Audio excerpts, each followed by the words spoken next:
रोटी खिलाई है या स्वर्ग का मन्ना खिलाया है। और फिर यीशु मसीह उनको ये कहता है, और फिर वो कहते हैं कि तू चाहता है कि हम तुझ पर विश्वास करें कि तुझे पिता ने भेजा है।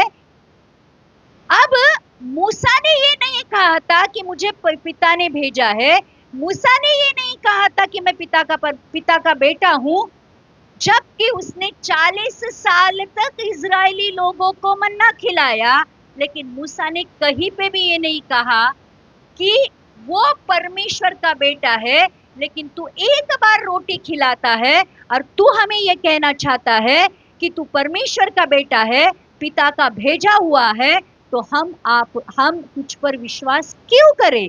और इसलिए प्रियो, और यीशु उन्हें समझाता है कि जो मन्ना 40 साल तक ये इजरायली लोगों ने खाया था, वो मूसा ने नहीं दिया था। और अगला वचन ये कहता है, यीशु ने उनसे कहा, मैं तुमसे सच सच कहता हूँ कि मूसा ने तुम्हें वह रोटी स्वर्ग से न दी, परंतु मेरा पिता तुम्हें सच्ची रोटी स्वर्ग से देता है। तो यीशु मसीह ये कहना चाहता है कि मूसा ने आपको रोटी नहीं दी, मूसा ने आपको मन्ना नहीं खिलाया, परंतु अगर वचन अगर पढ़ेंगे निर्गमन की किताब का 16वां अध्याय का 15वां वचन पढ़ेंगे तो लिखा है,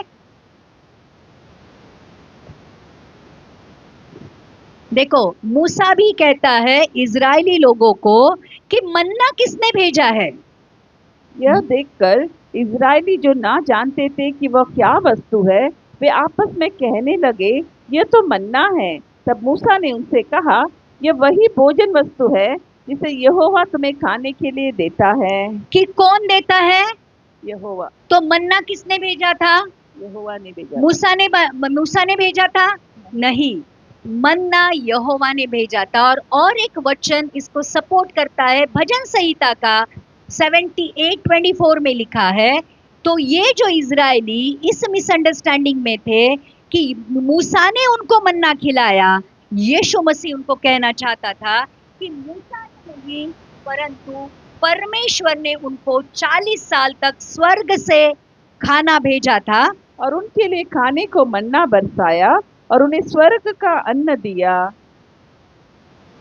तो यीशु यहाँ पर कहता है कि उनके लिए खाने को मन्ना दिया, बरसाया, और उन्हें स्वर्ग से खाना दिया। प्रियो, ये जो इजरायली लोग थे, मूसा के ऊपर विश्वास करके मिस्र से कनान जा रहे थे।